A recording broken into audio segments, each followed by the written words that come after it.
Welcome to the second church music forum meeting of the semester. We're very, very glad you're here, and I always look forward to these times. I learn a lot through the interactions that we have and the guests that come and the discussions that we have, and I appreciate that. If you've not yet signed the roll, please be sure to sign that so we have record of your attendance today.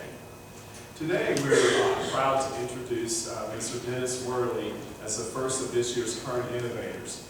We have a Hearn Innovator in the fall, and then we'll have another Hearn Innovator in the spring. We're glad that Mr. Worley is here. He is a minister of music and worship at Brentwood Baptist Church in Nashville. He grew up in San Antonio and attended First Baptist Church there.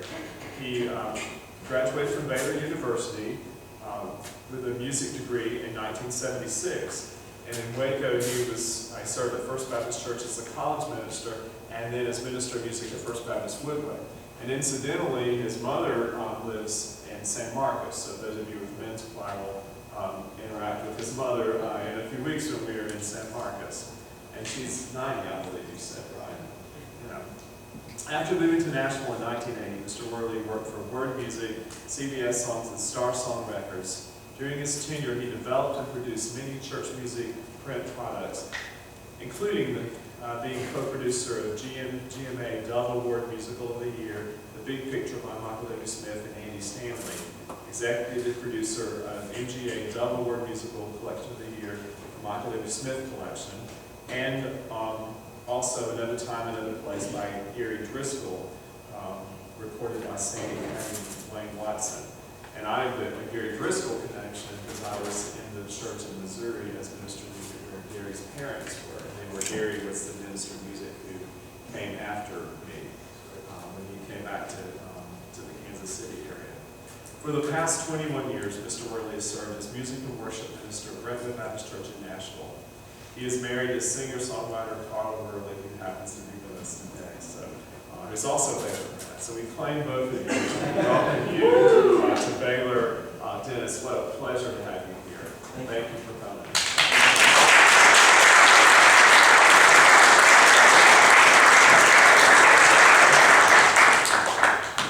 Appreciate the respect, but please call me Dennis.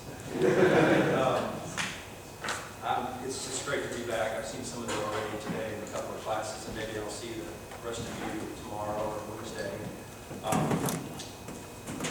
It's hard, to be honest with you. I've said it, I walked through Waco Hall, and I just feel like, oh my, it was 40 years ago, but it still feels like yesterday in some ways it's not. Thanks for being here tonight, especially for those of you that are required to be here. Dr. Bradley's told you all about me, and so that's enough right there. I told a couple of the classes today, I'm here for these 2.5 days as far as I'm concerned. My goal is to encourage and challenge and equip you to whatever extent that I can. I'm here as a guest, and your professors do all the hard work, and I get to come in and just kind of do whatever. But I really hope that I can share some things that will be meaningful for you. I jokingly said this to a few people today, and I'm going to share it with you because I'm totally geeked out about it, okay? I live in Nashville, and so I get a chance, you go in a restaurant and there's so-and-so sitting there and doing that kind of stuff, okay? So that's just kind of what it is, but I still geek out about that stuff. I like to see people that I go, you know what, I really love what they do, and I'm a big fan of what they do.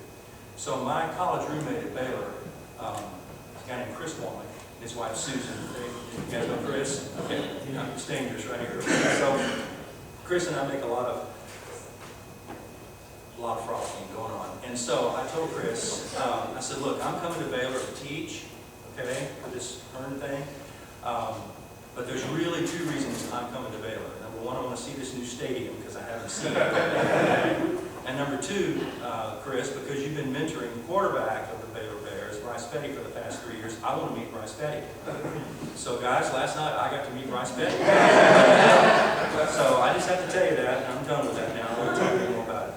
Hey, what I would like to talk to you about tonight that hopefully will be meaningful to you is some things as a person that's worked in Christian music and also now for the past 21 years at the same church, Brentwood Baptist Church. some things that I know to be true, just from my experience.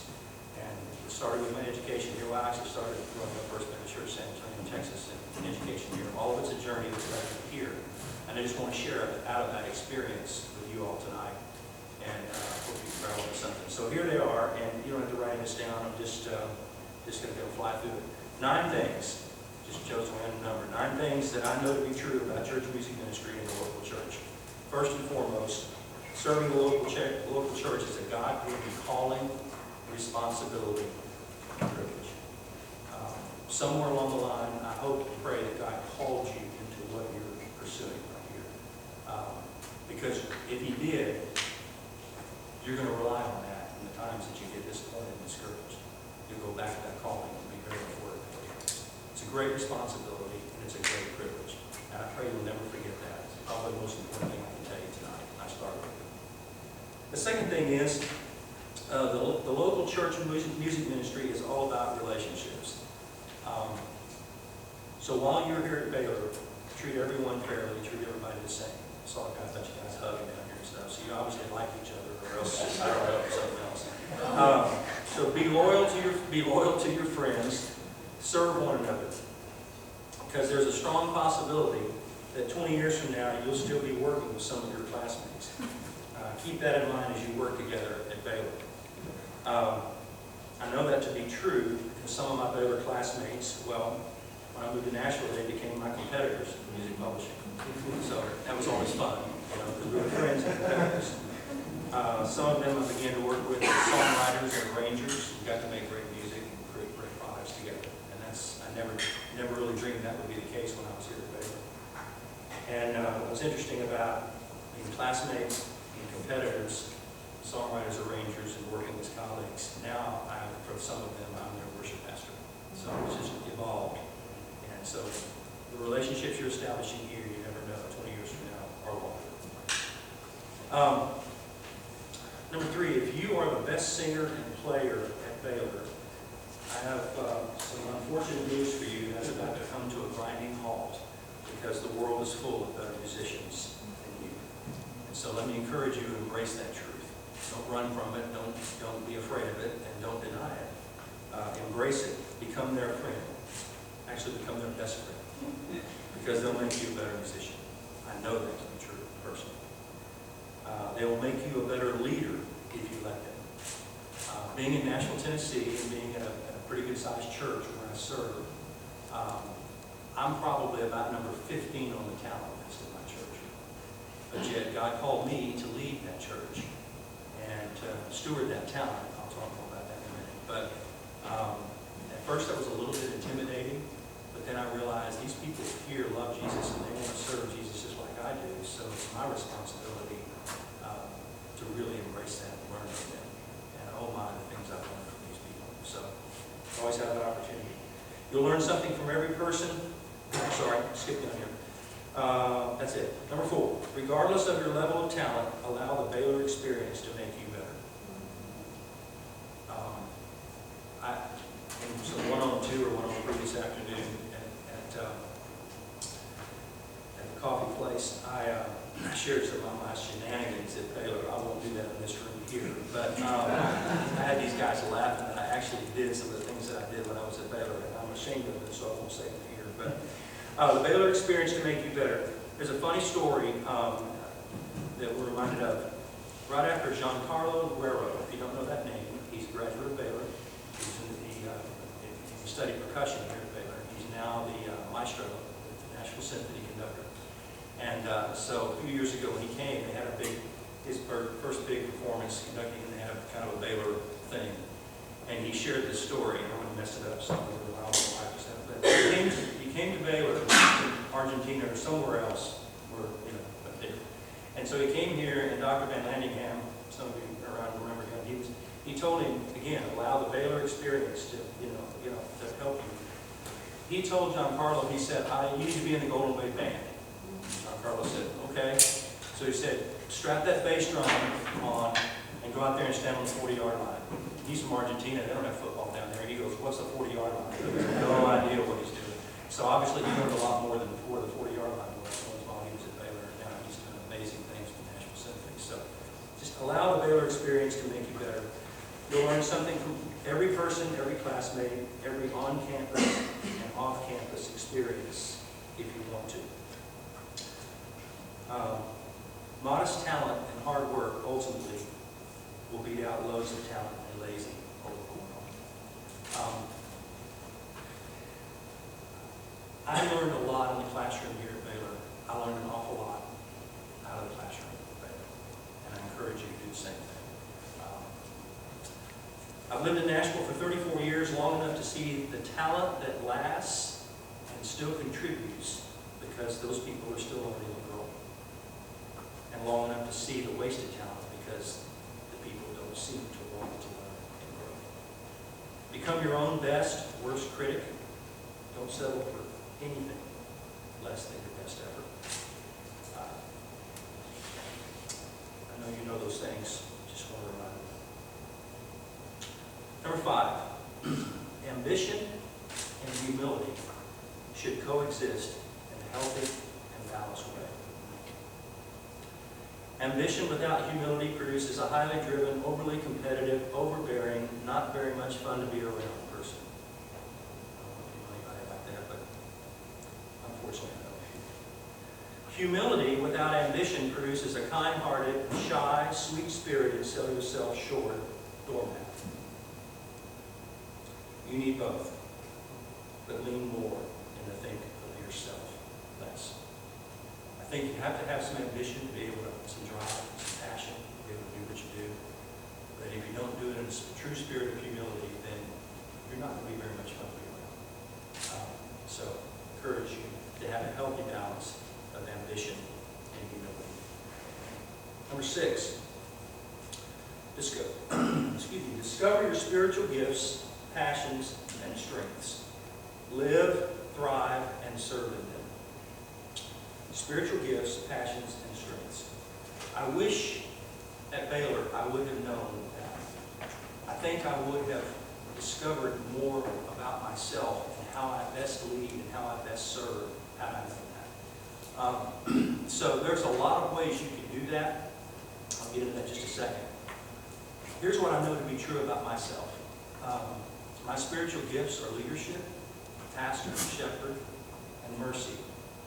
So I love to learn and read about leadership. I love to study great leaders. I love to be led. I love to serve.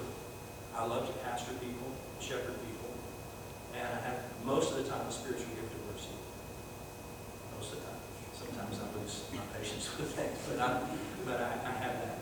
And I think the people who serve in my ministry, I think, would understand that. They would say, yes, I see that in you. I also have a strength of strategic thinking. And one of the things that means for me is that it takes me time to process things. I happen to serve my church in what's called the senior leadership team. In an organization that will be like a department here. Our church is big enough to where we have several of those people. So there's like 10 of us that serve on the team. We have at least 8 hours of meetings on a monthly basis. And I'll sit in a meeting and our executive pastor will look at me because he knows I'm a strategic, well, whatever that is, strategic thinker, but I'm a processor. He'll look at me and I just have this look on my face. And he now knows me well enough. He goes, is there something else I need to repeat or are you just processing? And I say, no, I'm just processing. So you may be that way. You may not be that way. But if you're interested in discovering more about your spiritual gifts and passions and strengths, the Clifton Strength Finders assessment is a great assessment. And we do a thing in our church called Place. And I can put you in touch with that. You can do that online. And I really would encourage you to do that to help you discover at this stage of where you are in your education, in your life, to do that. Number 7, in the local church ministry, people will always be more important than the music. I'm not sure that I knew that. Serve your people, teach them great songs, make beautiful music with them to the glory of God and the edification of the church. A friend of mine and I were talking a while back, and we started talking about these kinds of things, and he said, you know, Dennis, you are a shepherd And he said, and a lot of people in worship ministry, in music ministry these days are more like a rancher. And I said, okay, explain. And and here I am in Texas. This is what this guy said. Okay? He said, well, a rancher herds people. He's got herds animals, herds. A shepherd shepherds.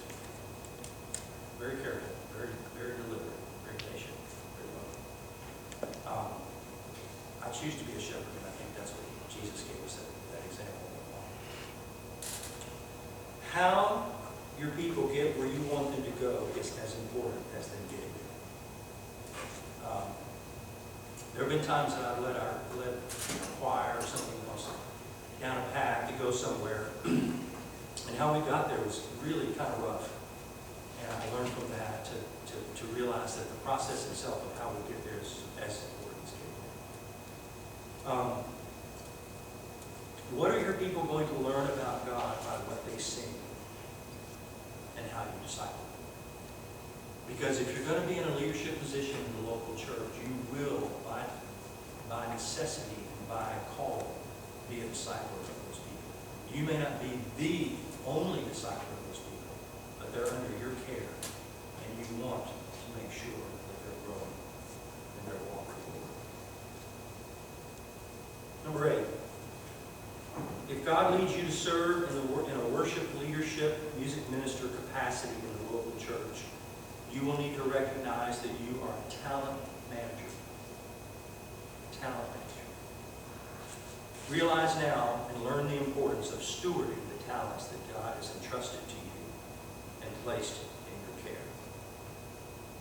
Assess the talent of your culture and adapt and manage those people, shepherd those people accordingly. I go back to my current experience. I had a young guy that was working with me in the media area, and he was just constantly trying to prove himself. He was intimidated by people who were more talented than he was. And he came to me, we went to lunch, I'll never forget this lunch. We went to lunch one day and he said, how do you do it? I said, what do you mean, how do you do it? He said, how do you do it? How do you sit there and stand and lead when David Hamilton's at the piano, and this person's sitting over here, and this person's in your choir? How do you do that? I said, I don't know. I don't know how to do that. But here's the deal, God put me here. And those people, yes, they're way more talented than I am, but I see in them a desire to want to contribute and participate, and they want to go in the direction where we're headed. So who am I to be? I don't have time to be intimidated by that. I want these people to thrive. I want these people to know that they make a contribution. And if they have the right spirit, the right attitude, and the right heart, then our church and our ministry, the kingdom is going to be strong. So I don't know how else to say that to you, but you're gonna run across people who are more gifted and talented than you are, but they want to work with you. And hopefully I've created an environment where those people want to work with me, and I certainly want to work with them. So embrace it. We'll go with it. And the last one, number 9, manage expectations. At Baylor, your professors expect you to show up in class, pay attention, engage in the conversation, study, read, and score well in your tests and exams. They can't make you do that, but that's the expectation. If you don't meet the expectation, well, you flunk the course and deal with it around your parents. Right? That is, I think it's right. If you serve in a music leadership role in the local church, you serve under the authority of your senior pastor. And he will have expectations of you. Be assured he will have expectations. My advice, know what they are. And the sooner you know that, the better. Don't listen. 21 years ago, I asked my pastor what he expects from me. Actually, I got that from a conference. Somebody talked about it, and I said, you know what? I don't know the answer to that question, so I'm going to come back. So I asked my pastor, and we were friends before. We were friends when we joined the church. And he came to our church after we had joined the church. And I told him I'd be a friend, whatever I could help him. And so then when I came on staff, I I knew him, but I didn't know what he expected of me in my role. So I said, Mike, tell me. He said, he told me 4 things. Number 1, always model what it means to be a godly man, husband, father, and not grandfather. Number 2, always come prepared to lead our people in worship. It was 21 years ago. He said, always come prepared to lead our people in worship. I did the math, sitting in my room here every day. And 52 Sundays a year times 21 years is over 1,000 worship services. I can't stand here and tell you honestly that I came prepared to lead in worship for all 1,000 plus services. But I can tell you honestly that I tried to. If I come back to that, that holds me accountable. That's what my pastor expects from me. So I need to make sure I come prepared as best as I can do. And you know, the stuff of life gets in the way of that sometimes, but you still have to come to be prepared. Number 3, always be teaching what it means to worship and mentoring the next generation to do the same. And that's interesting because the whole mentoring thing for me 21 years ago was not in my vocabulary. Because I was the guy that needed to be mentored more so than me being mentored and being mentored. Number 4, always guard your heart and take care of your soul so that you can do all the above. My executive pastor likes to say to us at the senior leadership level, and for that matter, all of our ministers, you're no good to the church if you're not helping spiritually. Tomorrow in Dr. Reese's class, spiritual formations, I'm going to kind of unpack that a little bit more. But guard your heart, take care of your soul. Because if you haven't already figured this out, you will figure this out sooner than later. The enemy will attack the heart. Because that's the wellspring, that's the center of your soul, that everything comes here. And those of you that are, most of us as musicians are very emotional, kind of wear our feelings out on sleeve, so it makes us the kind of musician and kind of communicator that we are. And so when your heart gets, somebody attacks your heart, somebody attacks you and says, why did you do this, why did you do that? You take it. I do. Maybe you don't, but I do. And so, guard your heart. Related to that, managing expectations.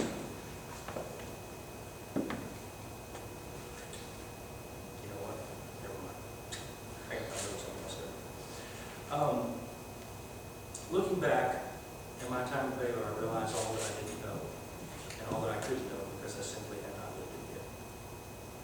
I'm grateful for every single experience on this campus and off this campus. Let me stop right there and say that I told Dr. Brandon this today.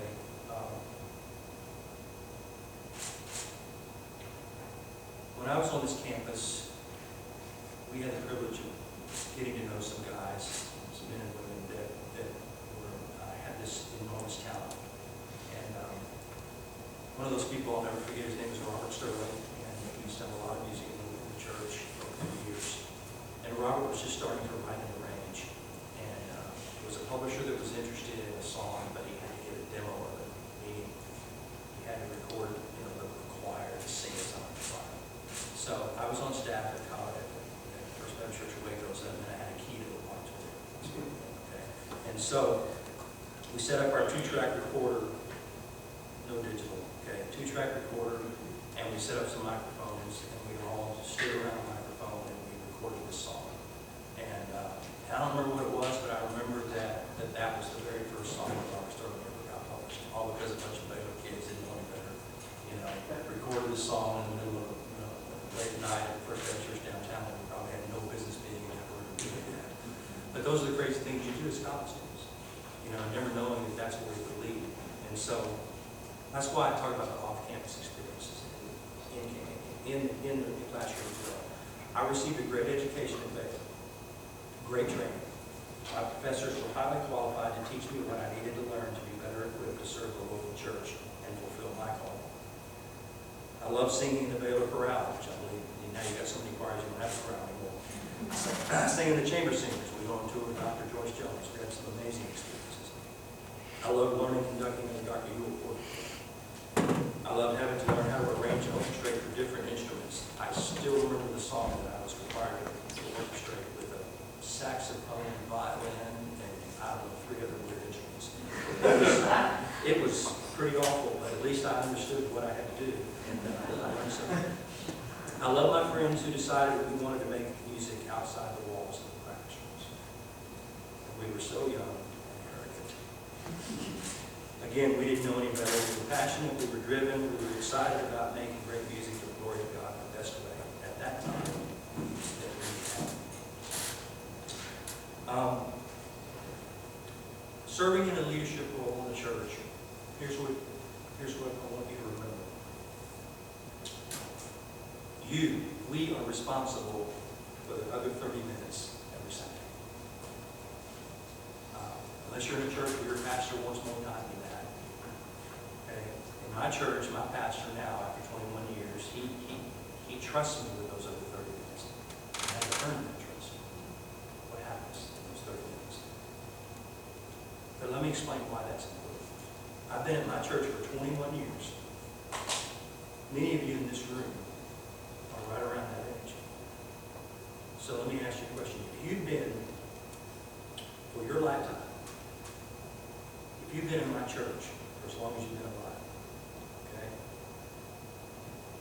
I would have shaped and influenced what you think about God in the other 30 minutes every Sunday. Think about that. If you've been in my church for the past 21 years,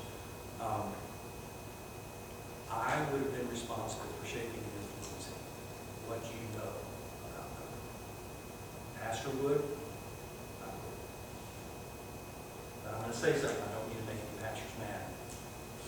Tell me how many songs you remember versus how many sermons you remember.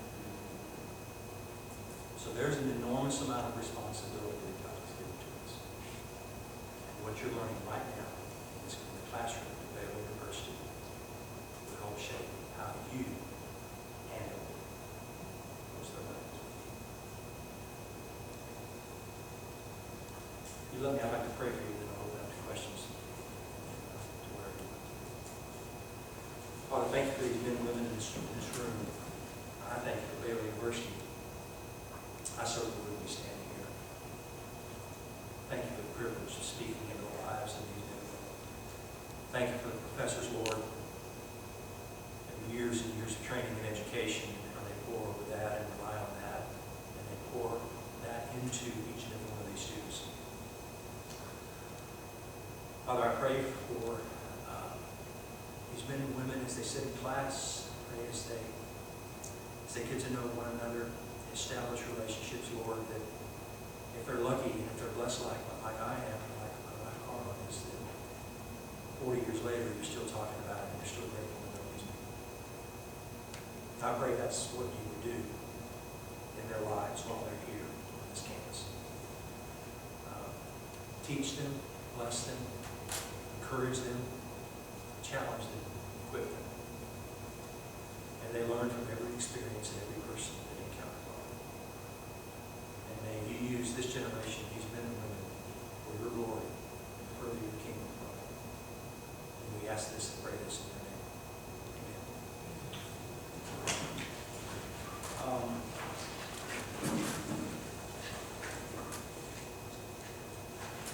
We were right through that. So, questions? There's so many things I guess we could have talked about, but those are the things I chose to talk about. Sure. Sure, the best investments. In your experience, what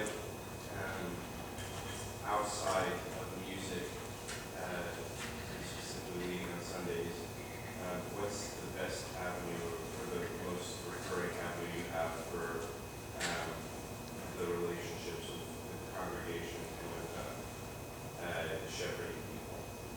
In terms of congregation? Or just for individual or individuals? Well, Dr. Music asked me this question this morning in one of the classes about how I go about teaching worship. And I think it relates to the shepherding and discipling, if I understand the question correctly. We have a choir in our church, and we have a great choir ministry. I say great because we have a lot of people who come and they understand our role as worship leaders, and we love making great music together. But if you come to one of our choir rehearsals, regardless if it's me standing in front of them, or David Hamilton, or Mike Harlan, or Cliff Durham, or any other people that stand up in front of them, our people know that they're worship leaders, and they know that their role when they put on a road and walk out into that choir lounge on a Sunday morning is to literally help the people out there in the congregation worship God. And help engage them in worship God. So a lot of the pastoring and the shepherding takes place on a Wednesday night in the choir rehearsal, and it carries over into Sunday. So other than that, I mean, certainly we visit hospitals and we care for our congregation. We have a lot of people in our congregation, so that's spread over many ministers. And our deacon ministry in our church has 200 deacons. So they write notes, they send cards, they visit hospitals, they do all that. So I don't know if does that answer your question? Yes. You mentioned passion and drive for ministry. How do you keep that going after 21 years in the same church? Tell you what, I got some 35-year-olds that I got to keep up with. God has brought, and I'm glad He has, He's brought 5 to 10, 20-somethings, 30-somethings that are leading worship out of different venues, because we have multiple venues and campuses. And these guys challenge me, and I love it. I love to be challenged. And you know what? I don't know how to explain it except that my biggest frustration is Christmas, because I just can't figure out how in the world, what else in the world after 21 years you can do with Christmas. But, you know, God keeps opening up the door and saying, okay, try this, and I listen to other people. But I think that's it. Again, if you keep more talented and smarter and younger people around you, I think that's how you stay after it. I don't know, and a beautiful wife, that much. So.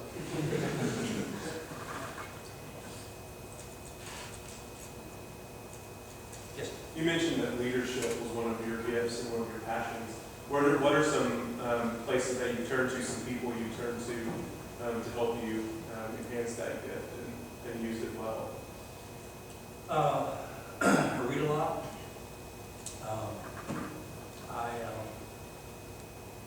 Gosh. Are there any specific authors that you would go to? Yeah, I have my resource list go back to that. If you'll let me kind of get back to you on that, I'm sorry that I'm not thinking about some of the people who yeah, if you guys haven't read Worship Matters, Bobby Hoffman's a great, and Reggie Campbell has a mentoring ministry that's amazing. He's in Atlanta, Georgia. Rory Nolan, Rory's got some great resource. So, yeah, Andy Stanley. Andy understands leadership in the church about as well as anybody that I know. And I mean, there are a lot of great people who do, but he just has his podcast on leadership, some real strong stuff there. You know, he grew up at First Baptist Church in Atlanta, his dad's ministry and so forth. He really does understand the local church very, very well. So, but yeah, I don't know. I learn from the guys around me too. Got some great leaders in our church, and they teach me. And so, thanks for asking. Yes. Can you talk more about the strength place thing online that you mentioned? Yes. What I'll do, Bradley, if you don't mind, I'll send you that information and I'll get it to you. I tried to do this before I left and I ran out of time, but we have the place ministry. Basically, you take an assessment, you do it online. The best way to do it, though, is to actually take it online and get with one of our people. But I mean, there's other folks that can sit down with you and help interpret what that is. But your spiritual gifts, your passions, your strengths, that's part of the place thing. And the Flipping Strength Finders, you can pay $10, go online and take that assessment. The important part of doing that, though, is have someone help you interpret that. In other words, I can know my top 5 strengths, but it's good to be able to have someone that knows more about strength finders and how you assess what those strengths are, how you function, how you best function out of those strengths, to be able to speak into that. Because there's actually the Flipping Strength Finders, I think it's 30 or 35 total strengths, but they give you your top 5, and there's definitions on that. And I had a production coordinator a few years ago, and it was the first time she'd ever taken this, and so I sat down with her and I showed her the long definitions for each of the 5 strengths, and there was a quarterly review, and she looked at it and she goes, is this person reading my diary or what? I mean, it was so her. And she just went, oh my word. And it just opens your eyes to who you are. If you don't already know, what your tendencies are, what your default is going to be. You get in this kind of scenario, you might react this way. Helps you interact with other people. So, yes. Yeah, all of the undergrad students here will have taken Strengths Finder. So they should all be able to identify readily their top 5 strengths. Graduates, I don't think, have done that, but how many of you in here know your strengths? You should be more some of you raising your hands. Yeah. Miss that class, okay. Yeah, so that's something that Baylor has really affirmed in terms of leadership development on our campus. Well, if you allow me, then I'm going to send you some information on the place, and just, and if you use it, whatever, I think we agree with it. Yes, sir. Could you talk about for a second the importance of accountability for among you and your fellow ministers in the church, and how that's important for your spiritual health? Absolutely.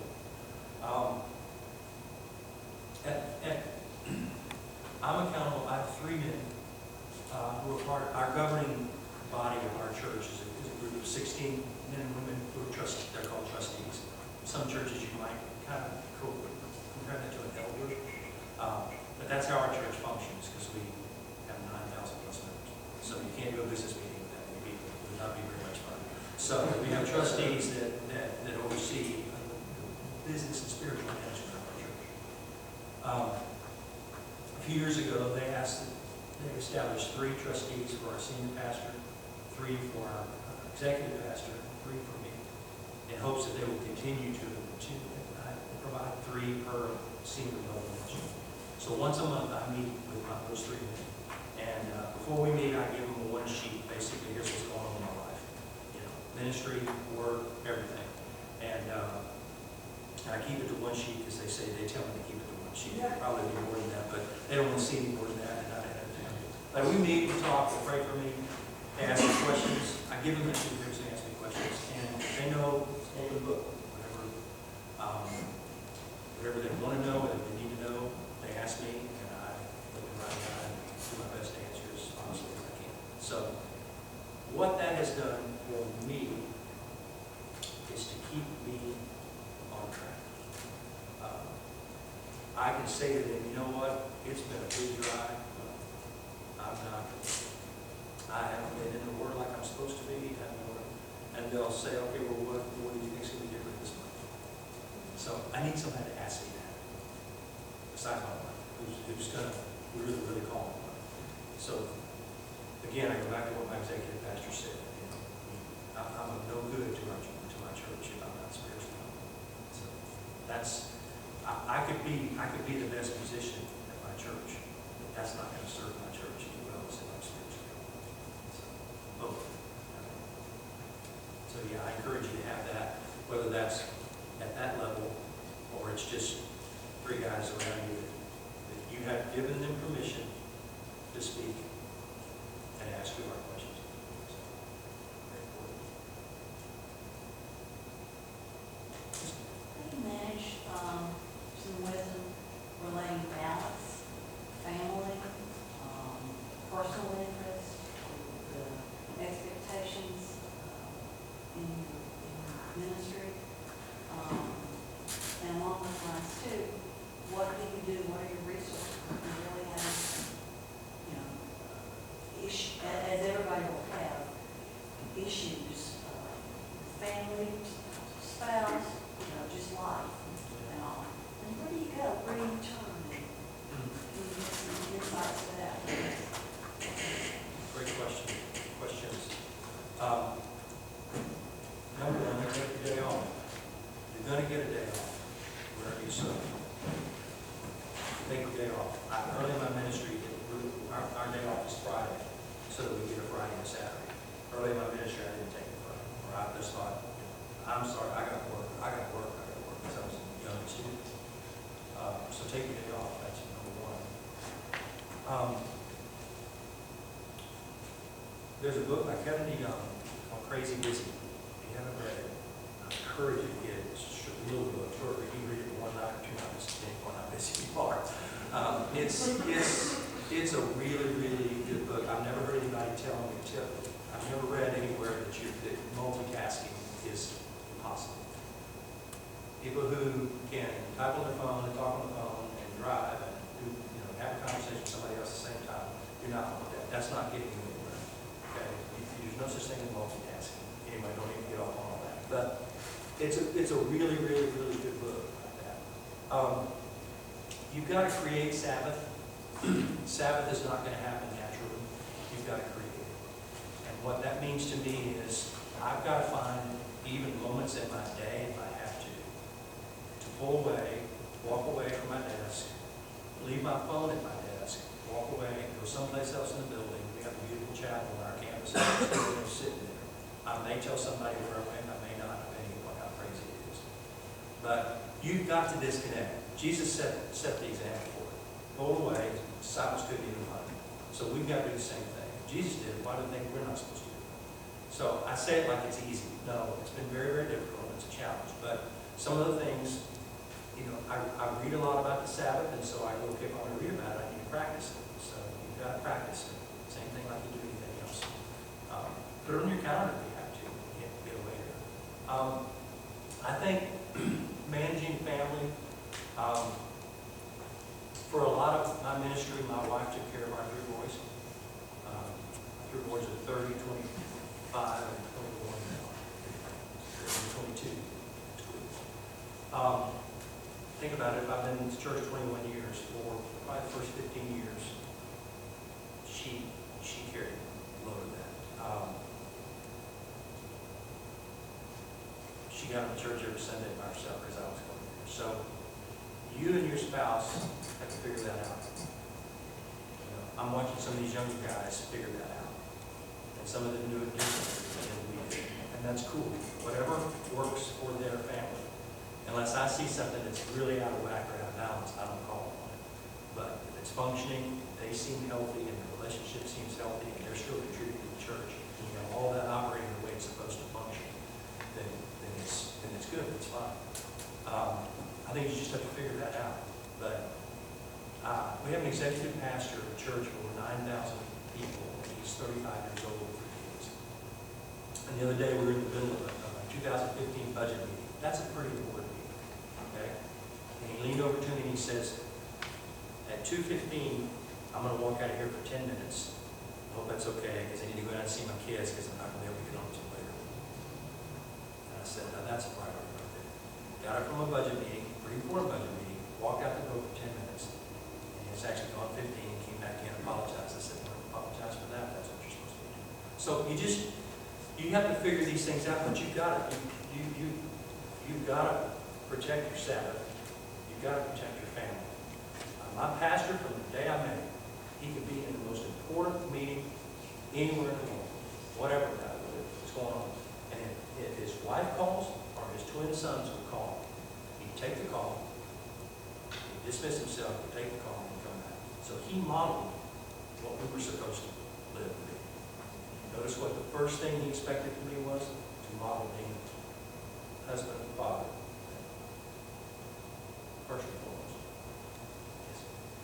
Being in Nashville, you seem kind of like prime position to kind of see like the way or the development of where music ministry is essentially headed. What opportunity do you see in the future for opportunities in other genres of music for music ministry?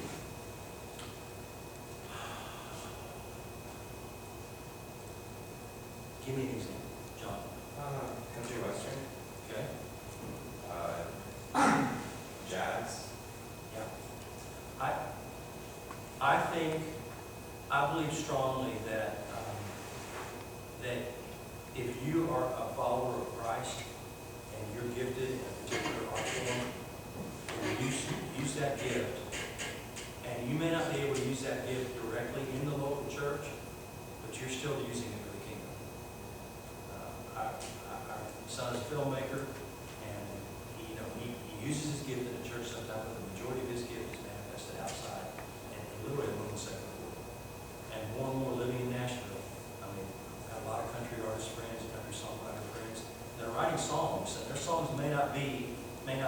Christian songs, but they're believers and they're expressing, they're telling a great story, okay? And if people ask them about that, then they have an opportunity to be witnesses. So I think that's, I'm not sure though connected to the local church, I'm not sure how that, doesn't mean that's bad, it's just different. Yes, sir. To kind of piggyback off that, would you say then that basically the nature of the people that we're ministering to, just in kind of their desires, expectations, whatever, that a lot of that defines the way that we deal with ministry, like styles of worship, genres of music, you know. I want to be careful that I didn't say, and I want to make sure of this, I don't believe that we're supposed to lead our ministry based on what everybody expects of us, okay? I do think it's important that we understand what our senior pastor expects of us. I'm sorry, I want to make sure you get this clarification, because if I have everybody coming at me, which I do, we're going to be in town, we're back from London, so can we sing this song on Sunday? Well, you're one of 5,000 people that are going to be in a congregation on Sunday. What if 4,000 people ask me for their favorite song? We can only sing 3 on Sunday, so who do I choose? Okay, so that's unrealistic. No, I just think that you have to know what your pastor expects of you, because you're in his authority. Now, yes, you're there to serve the people of the church, and if they come to you and they say, hey, sure be nice, or what about this? But if a person comes to me and says, I expect you to do this, and that's a, it depends on who it is and what my relationship with them is, and that doesn't mean I don't disagree with some of the people in my church, but we earn the right through our relationship to disagree and agree, and that's okay that we disagree, because we still love each other. But I can't run around wondering who's going to show up over my shoulder asking me to do this next. That's just, you can't minister that way. That's not how God intended for the local church to be. So just want to make sure I clarify. Yeah. You don't need to be a grace, but that is one that what you do is your content affected by who's a part of it. Yeah, we use the word worship DNA a lot in our church because we're expanding and growing campuses and so forth. And we want to make sure that what those people do over there, if you walk in there, it's going to look like Brentwood Baptist Church, even though it's not on Concord Road. Okay, so one of the ways that the worship DNA helps us, it protects us from that kind of thing. Somebody comes in and says, well, why don't you do this? Well, because this is who we've established as Brentwood Baptist Church. This is how Brentwood Baptist Church believes it's supposed to minister to their people and to the community. So a lot of times you can use that, which is good, healthy, use that to say to people, you know what, that's just not how we do things at Brentwood Baptist Church. Doesn't mean so-and-so doesn't, pastor says that all the time to people. Yes. Can you explain some of the concepts of the worship DNA thing? Because I know between different services I've been to at Brentwood Baptist that the musical style is different between some of the services, and the format is different. So what does worship DNA specifically mean? I think one of the things that comes to my mind is the Word of God, the worship of God. You're going to see in singing, you're going to see scriptures, and you're going to see that regardless of what thing. You're going to see an element in every service that is connected to the Brentwood Baptist Church, and we call it the prayer and altar time. It's just a dedicated time in the middle of our service, usually that's a prayer time. Okay, our pastor's very specific about all of the teaching pastors, how they go about preparing and studying, and how they go about handling the invitation time and response time. I think we're very, very intentional about why we choose the songs that we choose, and there may be different songs sung and presented and led in different venues, but we want to make sure that they're biblically sound and solid, and I think, we talk a lot about how often do we introduce new material, and so those are just some of the things that come on top. And I assume that varies greatly between services, right? I assume that varies greatly between the services, how much you introduce new things, right? Yeah, and I mean, it's not a policy or a rule. Right. It's just kind of an understanding, and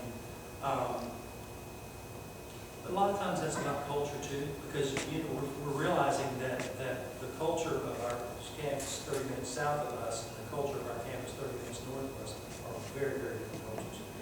So you take the things that we know to be true, the way in which the non-negotiables, I guess is the way we describe it sometimes.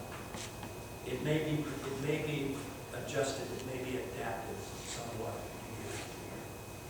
But that's why our preachers all prepare, and they study the same text and preach the same text, but then they contextualize it in much the same way we do with our music. Yes. In your 21 years, you've experienced a lot of transition and growing pains and things like that. What are some tips that you can offer from leadership experience that you've gained, and ways that you've navigated those things? What are some things that you can offer to us?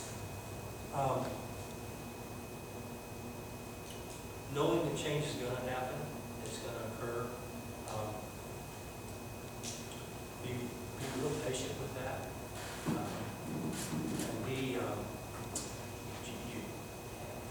I can be an emotional kind of guy, so I have to keep my emotions intact. Sometimes, over the years, they walked in there and said, I think we're going to end up starting this new service, and inside I'm just about to melt, because there's no way in the world we can do a new service. So you just know that God has been, you know what, I guess the longer you serve, you should know more and more how God has been faithful.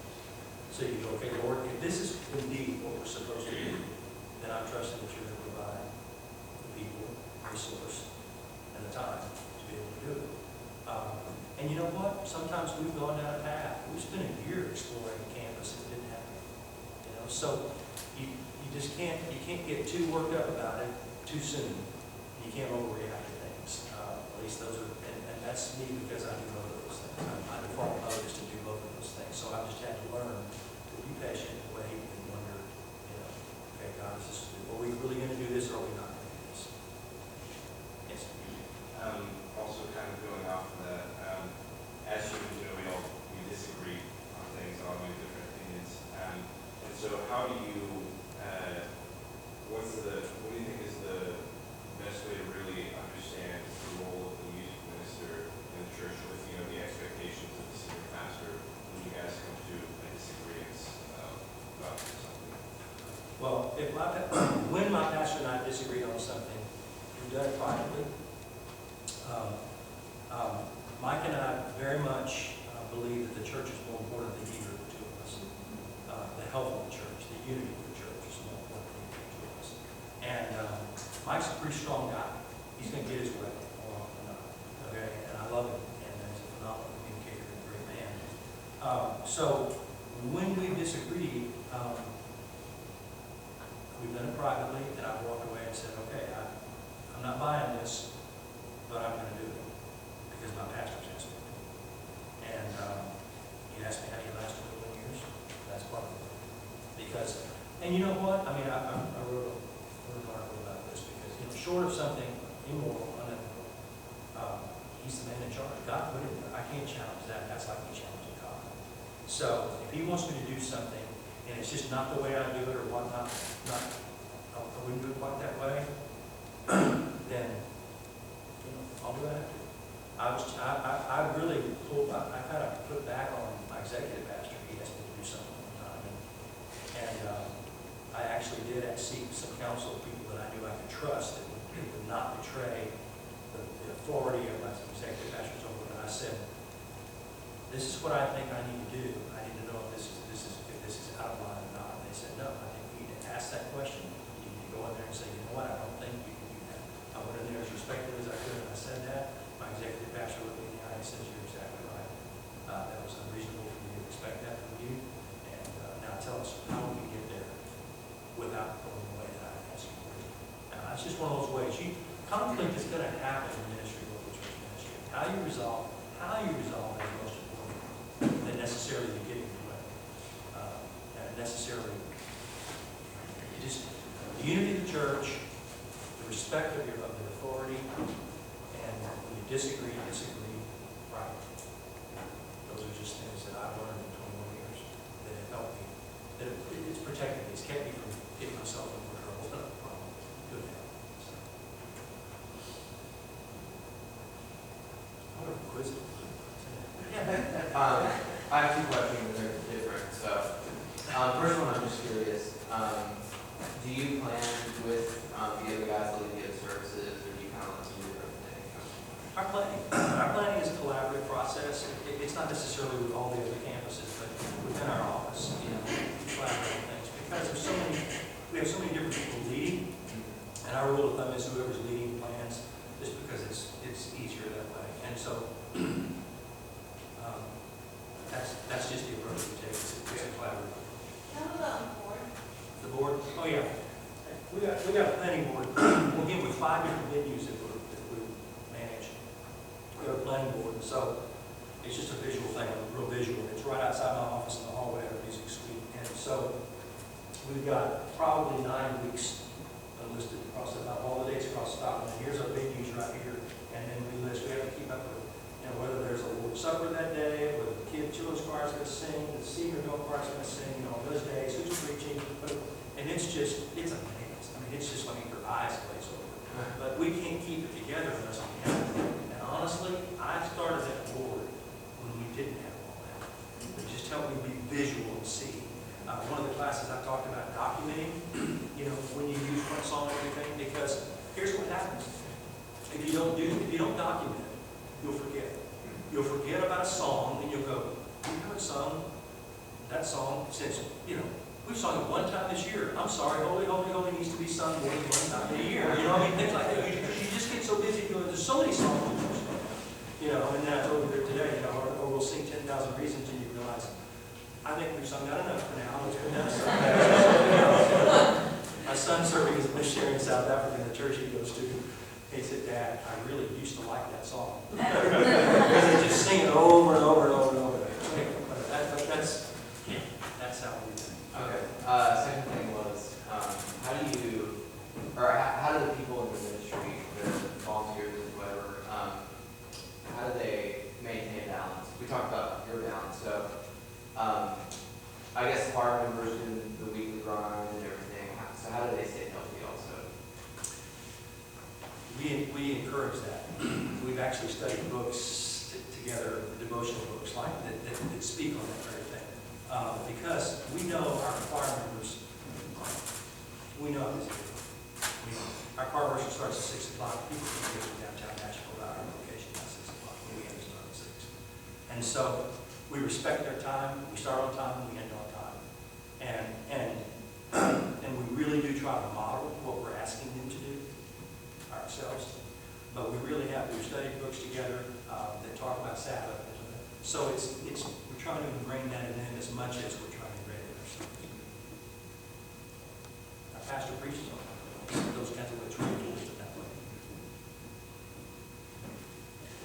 Thank you very much. Can I just say this? Absolutely. For those of you that are the church music majors, you had to come tonight. We have a Christmas CD that we did in 2012. We've done about 9 or 10 of these, and this represents 3 of our different venues that we did. So you've got a lot of variety in this. And I had them shipped here, and so I think maybe there's somebody's going to have one back there if you'd like to have one.